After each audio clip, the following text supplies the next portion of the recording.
Hello ഒരുവൻ അപ്പൊ ഇന്നത്തെ നമ്മുടെ വീഡിയോ എന്ന് പറയുന്നത് പ്രോഗ്രാമിന്റെ കുറച്ച് പ്രിപ്പറേഷൻസ് ഒക്കെയാണ് കേട്ടോ. നമുക്ക് ഗുരുവായൂർ ഏകദേശം വിളക്കാണ് നമ്മൾ പ്രോഗ്രാം ചെയ്യുന്നത് തിരുവാതിര. അപ്പൊ അതിന്റെ പ്രിപ്പറേഷൻസ് ഒക്കെ ആയിട്ടാ കാണിക്കണം. അപ്പൊ നമ്മൾ ആദ്യം സെറ്റ് കൊണ്ടൊക്കെ നന്നായി അയൺ ചെയ്ത് വെച്ചിട്ടുണ്ട്.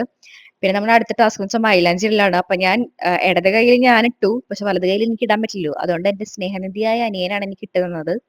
സത്യം പറഞ്ഞ ഞാൻ തന്നെ വിചാരിച്ചില്ല അവ ഇട്ട് തരുന്നുണ്ട്. ഞാൻ ജസ്റ്റ് ഒന്ന് ചോദിച്ചതാണ്. പിന്നെ നമ്മൾ വെക്കാനുള്ള മൂടിയൊക്കെ ഒന്ന് സെറ്റാക്കി വെച്ചു. പിന്നെ സെറ്റ് കൊണ്ടൊക്കെ നല്ല പ്രീപ്ലീറ്റ് ചെയ്ത് വെച്ചിട്ടുണ്ട്. പിന്നെ നമുക്ക് ജസ്റ്റ് കൊടുത്താൽ മതിയല്ലോ. പിന്നെ വളയൊക്കെ തപ്പി പിടിച്ച് എവിടെ നിന്നൊക്കെ എടുത്തിട്ടുണ്ട് ഗോൾഡ്. പക്ഷെ പച്ച വള എൻ്റെ കയ്യിൽ ഉണ്ടായിരുന്നില്ല, കുപ്പിവള മാത്രമേ ഉണ്ടായിരുന്നുള്ളൂ. പക്ഷെ കുപ്പിവള നമ്മൾ വേണ്ടാന്ന് വിചാരിച്ചു. പിന്നെ മാലയൊക്കെ എവിടെ നിന്നൊക്കെ തപ്പി പിടിച്ചെടുത്തു. പിന്നെ ഈ മാല വേണോ ആ മാല വേണോ എന്നുള്ള കൺഫ്യൂഷൻ ആയിരുന്നു. പിന്നെ അവസാനം ആ മാല ഇട്ടു. അപ്പോഴാണ് അമ്മയുടെ ഈ പച്ചവള ഞാൻ കണ്ടുപിടിച്ചത്. അപ്പൊ ഞാൻ അവസാനം അതിടാന്ന് വിചാരിച്ചു. പിന്നെ നമ്മളൊരു സ്ക്രബൊക്കെ ഉണ്ടാക്കിയിട്ട്, കോഫി പൗഡറിന്റെ ഒരു സ്ക്രബൊക്കെ ഉണ്ടാക്കിയിട്ട് അതൊക്കെ ഫേസിലിട്ട് ഫേസൊക്കെ സെറ്റ് ആക്കി. അപ്പോൾ ഇന്നത്തെ വീഡിയോ ഇഷ്ടപ്പെട്ട ലൈക്ക് ചെയ്യുക, സബ്സ്ക്രൈബ് ചെയ്യുക. ഇനി പ്രോഗ്രാമിൽ വീഡിയോ ആയിട്ട് പുറകെ വരാം.